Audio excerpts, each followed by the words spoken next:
Hello students, नित्यम classes में आपका स्वागत है और आशा करते हैं कि आप सभी अच्छे होंगे। और जैसे कि हमने प्रीवियस वीडियो में अपनी पढ़ा था प्रकाश का परावर्तन, तो उसी टॉपिक में आज, उसी जो कड़ी है उसी में आज हमारा जो टॉपिक है वो है दर्पण। दर्पण अर्थात मिरर। तो दर्पण कहते किसे हैं, होता क्या है दर्पण? तो दर्पण क्या होता है? एक चिकना या फिर पोलीदार सतह, चिकनी अथवा पोलीदार सतह जो जिस पर पड़ने वाले अधिकांश प्रकाश, जिस पर पड़ने वाला अधिकांश प्रकाश किसी निश्चित दिशा में परावर्तित हो जाता है, दर्पण कहलाता है। अर्थात एक चिकनी अथवा पॉलिशदार सतह जिस पर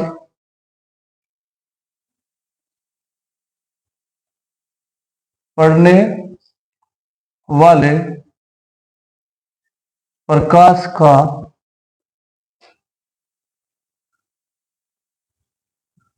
अधिकांश भाग किसी निश्चित दिशा में, किसी निश्चित दिशा में परावर्तित हो जाता है। यानी दर्पण क्या है? एक चिकनी अथवा पोलिशदार सतह है जिस पर पड़ने वाला अधिक प्रकाश का जो अधिकांश भाग है वो किसी निश्चित दिशा में परावर्तित हो जाता है। या फिर it is a polish surface, it is a polish surface which reflected maximum amount of light in a particular direction is known as mirror. तो अब बात करें कि मिरर होते कितने टाइप के हैं। जो दर्पण है वो हमारा बेसिकली टू टाइप्स का होता है। एक समतल दर्पण अर्थात प्लेन मिरर, और दूसरा होता है आपका गोलीय दर्पण अर्थात स्फेरिकल मिरर। तो दर्पण जो है वो हमारे बेसिकली कितने प्रकार के होते हैं? दो प्रकार के होते हैं। फर्स्ट इज समतल दर्पण और सेकंड इज गोलीय दर्पण अर्थात plane mirror and spherical mirror. तो बात करेंगे फर्स्ट प्लेन मिरर किसे कहते हैं, क्या होता है प्लेन मिरर।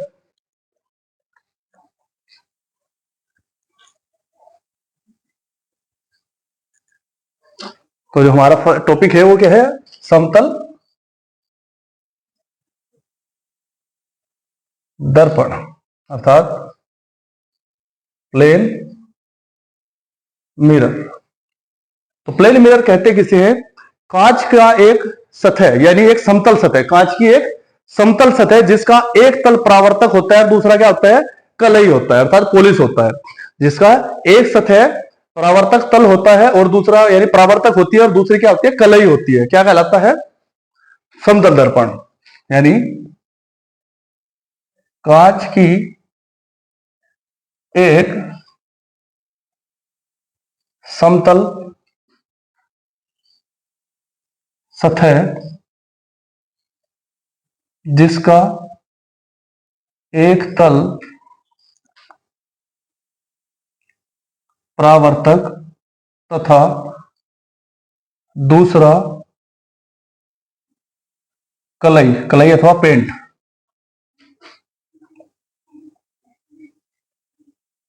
होता है, समतल दर्पण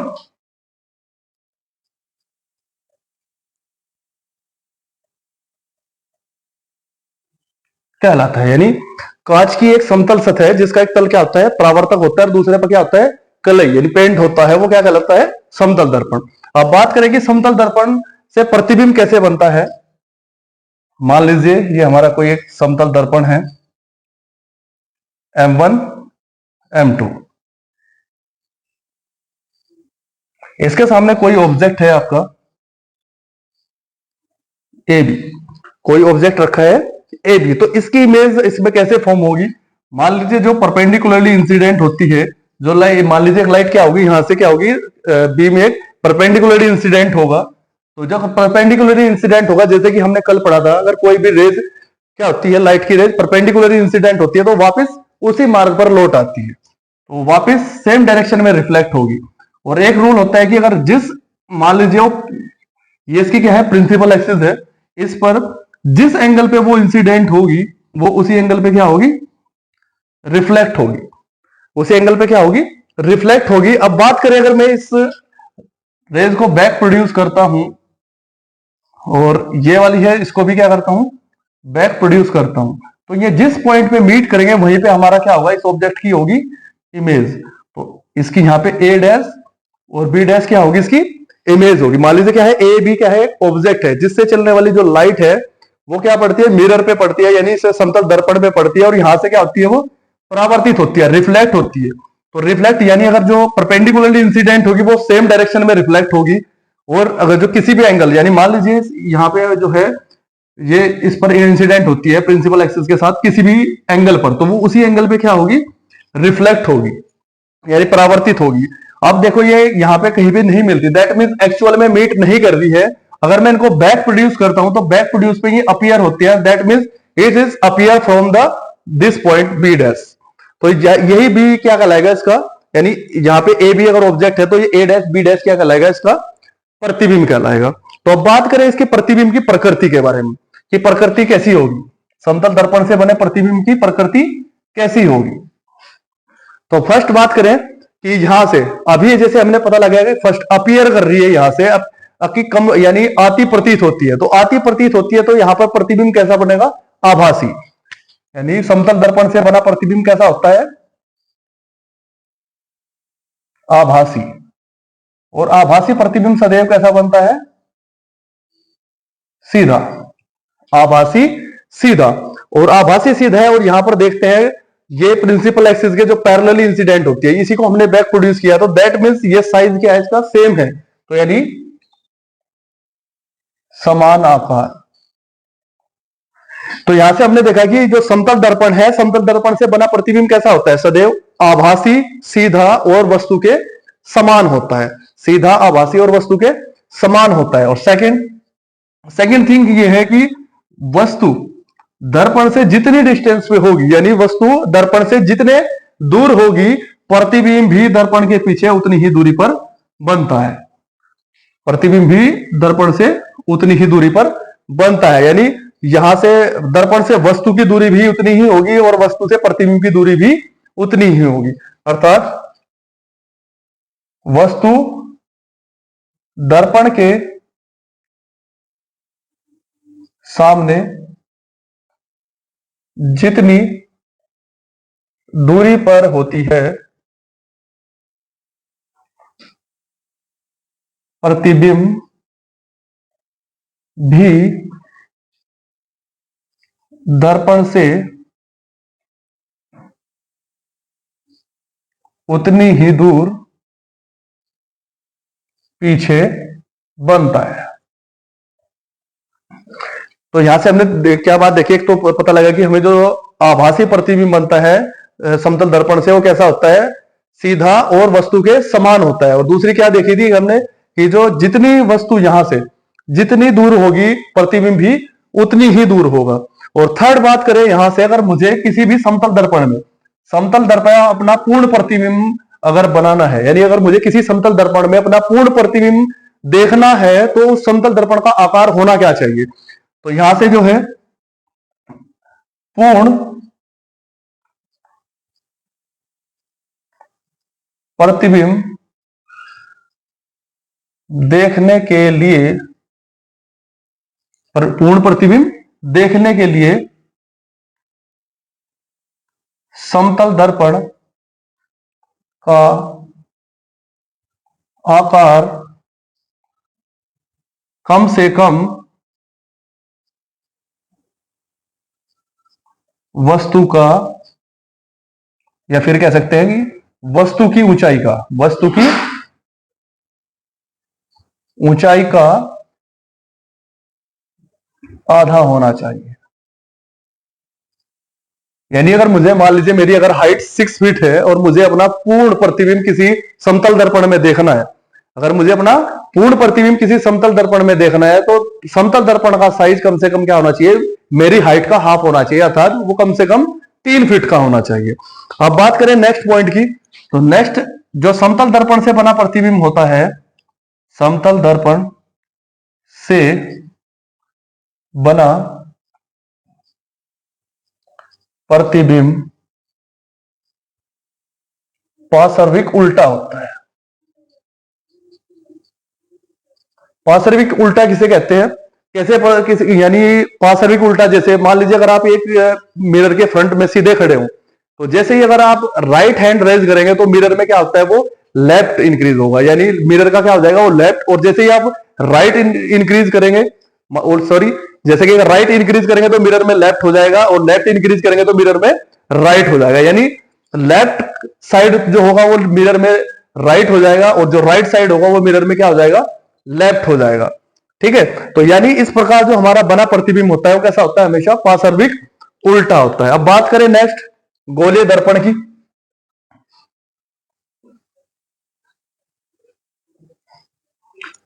तो गोलीय दर्पण किसे कहते हैं,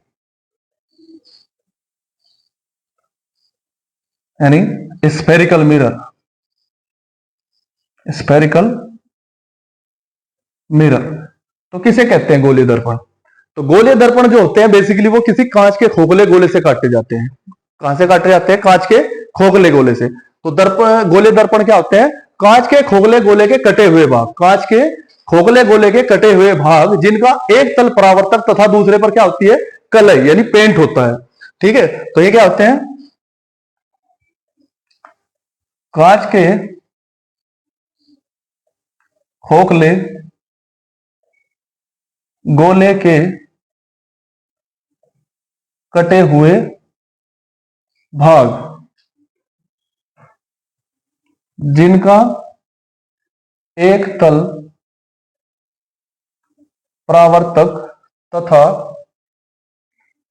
दूसरा कलई अर्थात पेंट होता है। तो यहां से हमने क्या देखा कि जो खोखले गोले यानी खोखले गोले के कटे हुए भाग को ही क्या कहते हैं, गोलीय दर्पण। क्या कहते हैं, कांच के खोखले गोले के कटे हुए भाग जिनका एक तल परावर्तक और दूसरा क्या होता है, कलई होता है, गोलीय दर्पण कहलाते हैं। या फिर कह सकते हैं जिनकी परावर्तक सतह या फिर तल वक्रीय होता है। ठीक है, कैसा होता है, वक्रीय यानी कर्व होता है, कर्व शेप में होता है। तो जिनका परावर्तक तल क्या होता है, वक्रीय होता है, वे क्या कहलाते हैं, गोलीय दर्पण। और गोलीय दर्पण हमारे फिर से गोलीय दर्पण भी कितने टाइप के होते हैं, गोलीय दर्पण भी हमारे 2 टाइप के होते हैं, यानी we have 2 types of spherical mirror. First is concave mirror and second is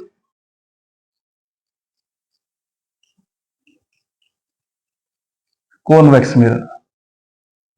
यानी जो दर्पण है वो हमारे 2 प्रकार के होते हैं, एक अवतल दर्पण यानी कॉनकेव और उत्तल दर्पण यानी कॉन्वेक्स। अब बात करें कि अवतल दर्पण किसे कहते हैं और उत्तल दर्पण किसे कहते हैं।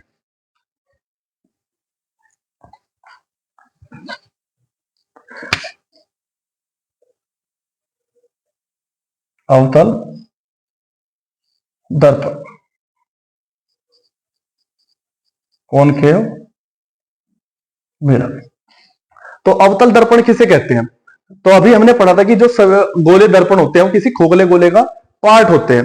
मान लीजिए अगर ये खोखला गोला है आपका, इससे आपको कोई मिरर कट करना है तो वो मिरर कट कर लिए है, लेकिन अब यहां पे देखो इसके 2 सरफेस है, अगर किस पर हम पेंट करें यानी कलई करें और किसको हम परावर्तक माने, तो इसी के बेसिस पर हमने जो है वो 2 टाइप से डिवाइड हो जाते हैं, एक अवतल और एक उत्तल। यानी अगर मैंने एक कट किया है और इसकी जो बाह्य सरफेस है ये पॉलिश है और आंतरिक सरफेस जो है वो परावर्तक है, परावर्तक तल, और ये बाह्य क्या है हमारी, कलई है यानी पेंट है। ठीक है, यानी जिसका आंतरिक तल परावर्तक होता है और बाह्य क्या होता है, कलई होता है। या फिर कह सकते हैं जिसका परावर्तक तल अंदर की ओर वक्रीय होता है उसे क्या कहते हैं, अवतल दर्पण। यानी कांच के खोखले गोले के कटे हुए भाग जिनका जो है क्या है, अंदर का तल परावर्तक यानी दबा हुआ तल, जिसका अंदर का तल यानी दबा हुआ तल परावर्तक होता है और उभरा हुआ क्या होता है, कलई होता है। ठीक है, तो मान लीजिए इससे हमें अगर ये याद रखना है तो इसके लिए क्या करते हैं, सबसे पहला वर्ड देखिए अवतल में क्या है, वो ए, यानी ए से क्या आता है, अंदर, यानी ए से क्या बनता है हमारा, अंदर बनता है। इसका मतलब क्या है कि जिसकी अंदर की सरफेस, अंदर की सतह परावर्तक होती है और बाहर की क्या होती है, कलई होती है, तो ये गोलीय दर्पण क्या कहलाता है, हमारा अवतल दर्पण। ठीक है, तो यहां से डेफिनेशन क्या मिली है, जिसका परावर्तक तल अंदर की ओर वक्रीय होता है, या फिर कह सकते हैं जिसमें परावर्तन दबे हुए तल से होता है, जिसमें परावर्तन दबे हुए तल से होता है, ऐसा गोलीय दर्पण क्या कहलाता है, आपका अवतल दर्पण या फिर कॉनकेव मिरर कह सकते हैं। बात करें अगर मान लीजिए मैं दूसरी साइड की बात करूं, अब ये मिरर दूसरा मैंने कट किया है, यानी उत्तल दर्पण किसे कहते हैं, अब यहां से कट किया है। अब पहले तो मैंने कि बाहर वाली सतह को पॉइंट किया था, अब मैंने क्या कर दिया है, अंदर की सतह को पेंट किया है, यानी अब ऊपर की जो सतह है वो क्या है, आपकी परावर्तक, परावर्तक यानी रिफ्लेक्टिंग है, और अंदर की जो है वो पेंट है यानी कलई है। ठीक है, अब इसी की देखिए नेक्स्ट, अब हमारा जो है वो उभरा हुआ तल, यानी ऊपर का तल जो है उभरा हुआ, वो क्या है, परावर्तक है, और अंदर का यानी जो दबा हुआ तल है वो क्या है, कलई है। या फिर कह सकते हैं जिसका जो परावर्तक तल होता है यानी रिफ्लेक्टिंग सरफेस है, वो आउटवर्ड कर्व होती है, यानी बाहर की ओर वक्रीय होती है। क्या होती है, बाहर की ओर वक्रीय होती है। या फिर अदर वर्ड्स में कह सकते हैं कि जिस दर्पण में परावर्तन उभरे हुए तल से, यानी उभरे हुए तल से होता है, ठीक है, और दबे हुए पे क्या होती है, पोलिश होती है, यानी जिसमें परावर्तन क्या होता है, उभरे हुए तल से होता है, ऐसे दर्पण को क्या कहते हैं हम, उत्तल दर्पण यानी कॉन्वेक्स मिरर। तो बात करें यहां पे हमारा पहला वर्ड क्या है, यानी ऊ से ऊपर, ऊ से ऊपर, यानी जिसकी ऊपर की सतह यानी उभरी हुई सतह क्या होती है, रिफ्लेक्टिंग होती है, ऐसा दर्पण क्या कहलाता है, हमारा उत्तल दर्पण। ऐसा दर्पण क्या कहलाता है, उत्तल दर्पण। आशा करते हैं कि ये टॉपिक आपको अच्छे से समझ आया होगा और इसको आपने एंजॉय किया होगा। तो नेक्स्ट वीडियो में मिलते हैं किस टर्म्स को लेकर, यानी दर्पण संबंधित कुछ परिभाषाओं को लेकर, गोलीय दर्पण संबंधित। मिलते हैं नेक्स्ट वीडियो में। कीप वॉचिंग नित्यम क्लासेस। थैंक यू, लाइक करें और सब्सक्राइब करें चैनल को और बने रहे नित्यम क्लासेस के साथ। धन्यवाद।